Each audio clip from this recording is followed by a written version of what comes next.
Hey guys, I know it's been a few months. I'd say a few months is a bit of an understatement. The last time you guys saw me, I was in emotional shambles. Let's play back the clip from when I first got back home. No. It's gone, it's all gone. This is the only thing that means something to me. I have nothing else to live for. There's no other reason left for me to live. Yeah, tough luck. That's pretty bad. I don't know how I can help you in that. If you need anything, call me. If not, this is pretty awkward, so I'm just gonna leave. Yeah, so things aren't exactly the best. Here's my dog. Anyways, I'm doing a lot better now. School's been tough, but I've got back a good quality amount of my collection back due to the unstable forces. I got my posters back. Everything's good, but I did notice, I've been getting a lot closer to the mystical key of the whatever the frick we want to call this. One of the notes that was given said, "Secure the area. The defense is fortified," something like that. And I remembered that fortified is track number 4 on the Vectorman soundtrack. So that of course tells me that the game we gotta play today is Vectorman. So let's go ahead and take a look at a classic game. Vectorman, released in the late 1995 for the Sega Genesis, in the when the Sony PlayStation and Sega Saturn had just been released. This was one of the last big hurrahs of the 16-bit era. And yeah, I learned of this game in the most bizarre way. I actually found it in a Sonic compilation, Sonic Gems collection, as Vectorman 1 and 2 were unlockable games in it, which didn't really make any amount of sense. But I've come to respect the original as one of the best games of the 16-bit era, but it's definitely been a hot minute since I last beat it. Definitely been over a year. So I'd like to beat it again, see what makes it tick, and let's see if my opinions on it have changed, for better and for worse. Control and game feel is very simple. The game only works on 2 buttons, the D-pad to move, the C button to shoot, and the A and B buttons to jump. Of course, by pressing the jump button twice, you can do a double jump, and the double jump also doubles as an attack as well. But other than that, that's it. And yeah, while the controls are simple, don't let its simplicity fool you.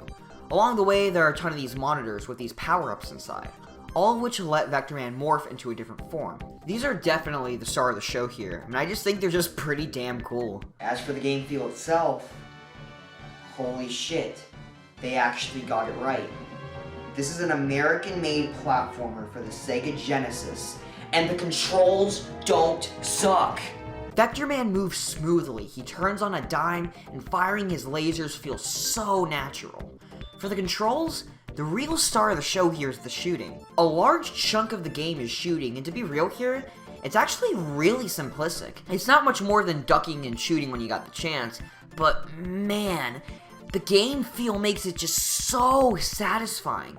Killing enemies has no right to feel this good for such a simple action, especially in boss encounters, when you're able to just jump around, shoot, and destroy these giant bosses, and the explosions are so satisfying. If you're wondering why I'm freaking out, let's take another game, like Kid Chameleon for example, another US first-party Sega Genesis game. Notice how slippery the movement is, how it feels like the character's on ice. This is how most platformers of the era controlled like, and a good amount of them sucked because of it.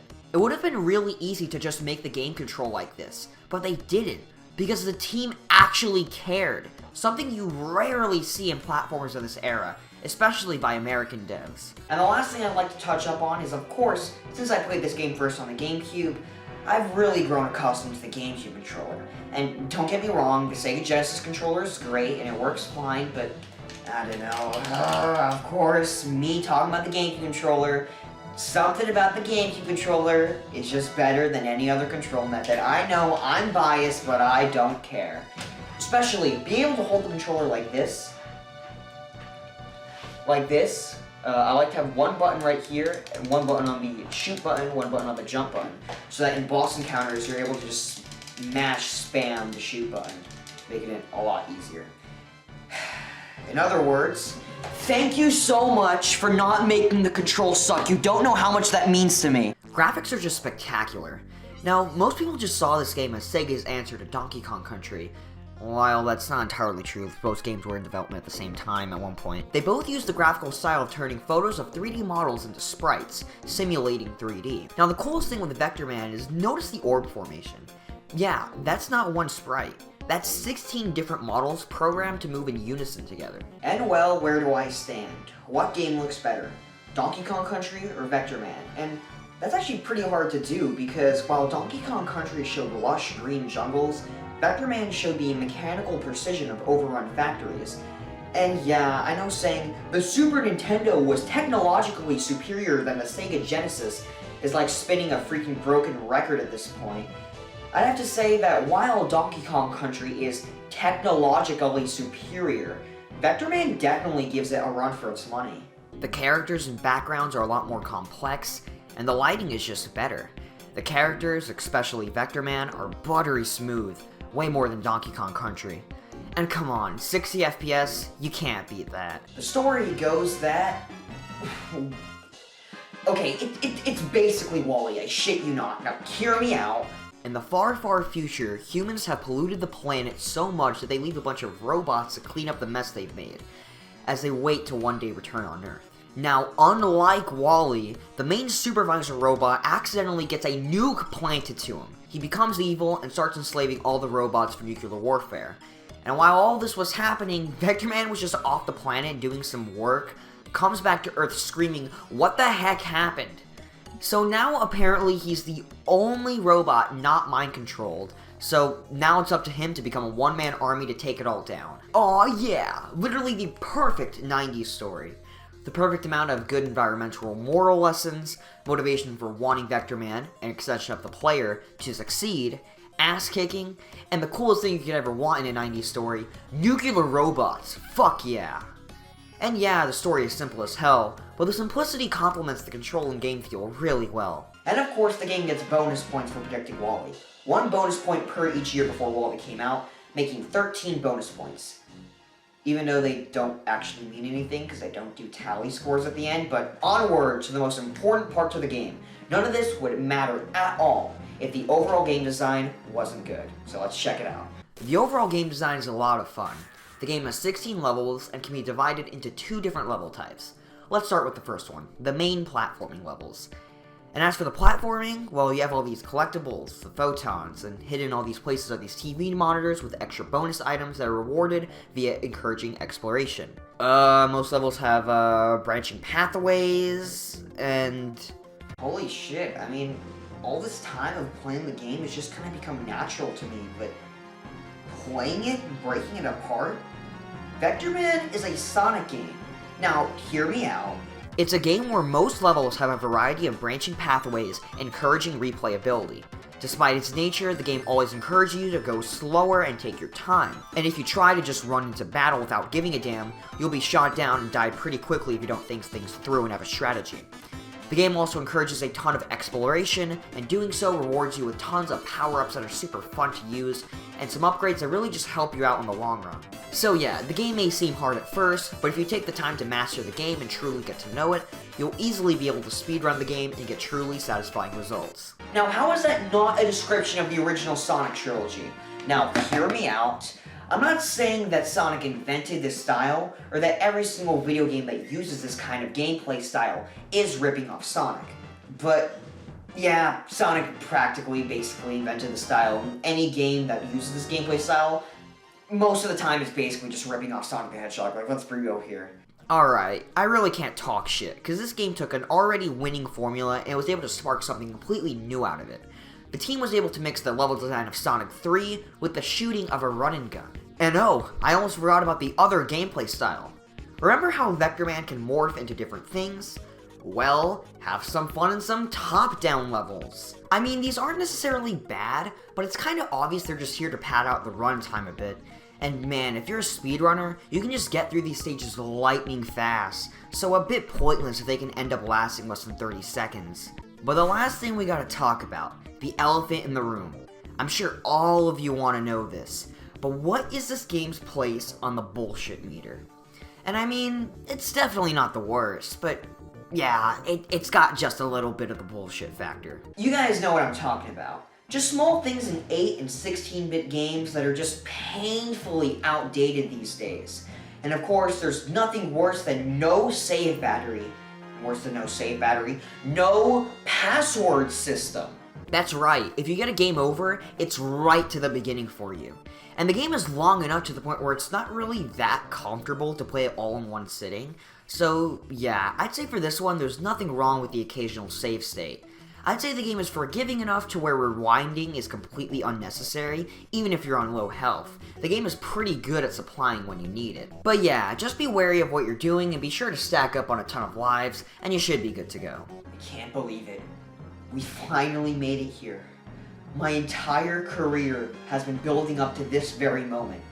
I finally get to talk about how great this soundtrack is. Composed by Jon Holland, this is pretty much the only big soundtrack he's done, which is a massive shame. Now, if you hear this music in the background, you probably recognize it from a countless number of my YouTube videos, and that's for good reason. It's just such a great techno sound, unrivaled by many.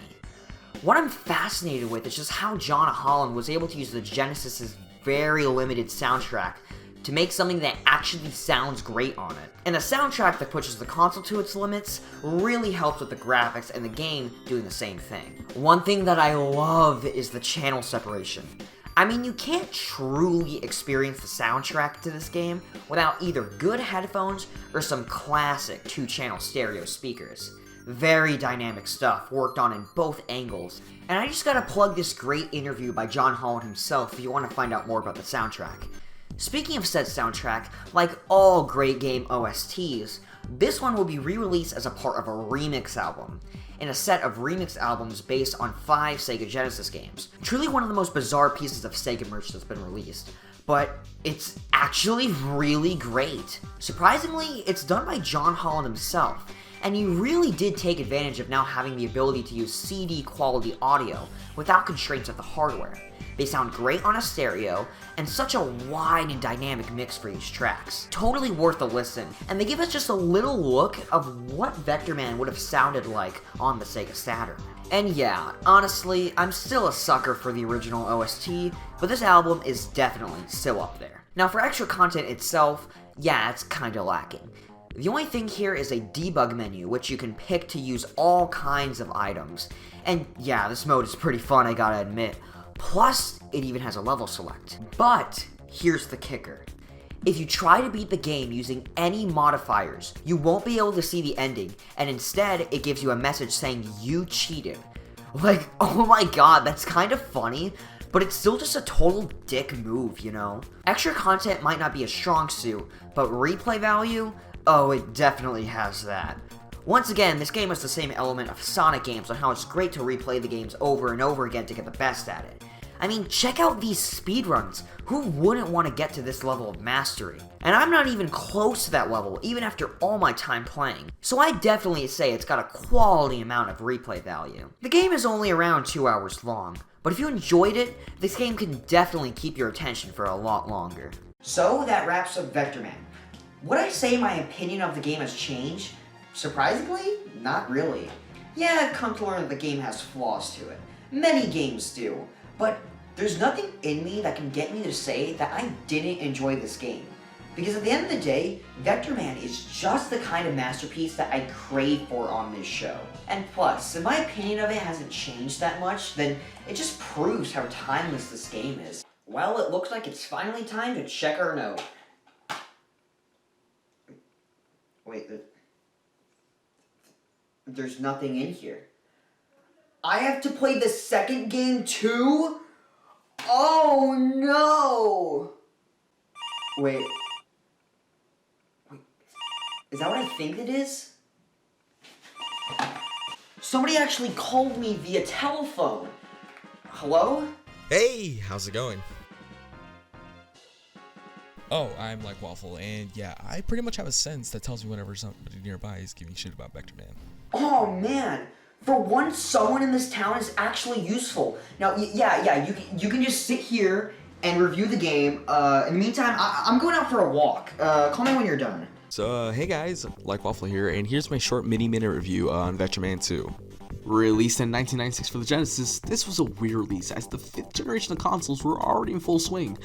I don't know why they couldn't make this into a Saturn game or at least made a Saturn port for the game, so practically it's the swan song for the Genesis as the last proper first-party game for it. As for the game itself, yeah, it's definitely Vectorman. The controls are the same, the graphics are still spun on, and the soundtrack is still just as great as always. But the level design I feel isn't as great as the first. The difficulty definitely is a lot higher than the first game. It almost feels like the difficulty picks up right where the first game left off. Because of this, the game really doesn't feel like a full-blown sequel. It feels more like a Vectorman expansion pack. It doesn't try to innovate the formula. All it is new levels, new morphs, new power-ups, and there's nothing wrong with that. What is wrong with it is starting the game off with a swamp level and then following up with a lava level. We just gotta add Farquaad's castle in between it and we got Trick 1. These two types of stages added at the very beginning is quite the odd selection, but once you get through it, it gets a lot better. But I don't feel like the game has much replayability as the first one. The levels are still vast and there's a lot to explore, but it doesn't feel as satisfying to master. Replaying these levels just doesn't hold up to the first one. Oh, and the game is a lot longer than the first one. Just another reason to use save states, as I can't imagine playing this game in one sitting.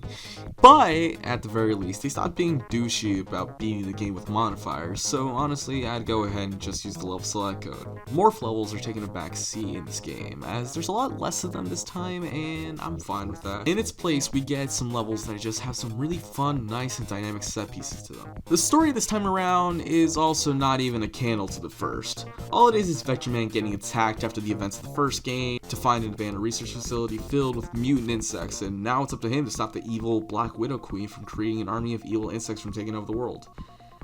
Yeah, it's as interesting as it sounds. But yeah, I feel like I may have been a little too harsh on it, but it's not really that bad of a game. If you enjoyed the first game and want some more, then I'd say it's worth playing once just to say you got the full Vectorman experience. But that's really all I have to say. Other than all the things, I really feel like you guys should just really experience Vectorman 2 for yourself. So I'm not really just gonna stay here and explain the whole thing to you. And so, now, that was the Vectorman song. And you know what, might as well wrap this up. Whatever happened to Vectorman? How come we don't hear from this guy anymore? And of course, that has a little thing to do with when the game came out. Of course, it was late 1995, it was still a big hit, but because of the new 6th generation of consoles, it wasn't as big of a hit as I feel it should have been. Hell, if this game came out before Donkey Kong Country, it would have had total legend status. At least the third game was actually in the planning stages for the Saturn called Vectorman Ultra. Sadly, it was the Sega Saturn in 1997, and that console came crashing down as a failure before the project could even get off the ground, which really does suck.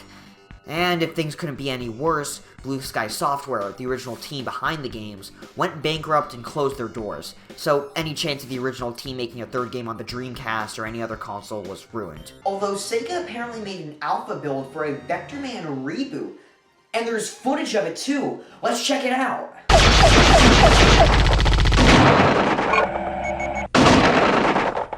Oh no. Oh god no. Look at how they violated my man's rights. How could they do this to him? What were they thinking? Now, I am very glad that that dumpster fire got cancelled, but Sega's actually had a bit of a change of pace recently. Now, of course, Sega always had the huge reputation of keeping all of its classic franchises like Vectorman locked away in a box, sealed away, never to be seen again. But there's been a bit of a change recently, as Sega has actually been reviving their dead franchises. Incredible! I mean, the new Toe Jam and Earl, Streets of Rage 4, Daytona USA 3, the new Monkey Ball, I mean, the list goes on. And so, you know, I have a bit of a spark of hope in me that I feel it's been just quite a long time since Vectorman 2 came out that maybe it's time for Sega to dust them off the shelf and give Vectorman a good old second chance. And so, it looks like now's the time to finally, actually, check our note. Nice! The quest ends near, yet the answer still lays beside you. Like an open book. Like the blood on my door. Book, book, door, door, door. Book, book, book, book, book. I understand! It all clicks! It's a phrase! It's supposed to be a phrase! I have all the notes. I have all the notes right here. Phrase, say literacy! What's that? What's that? Oh, no. Oh, I have to go now.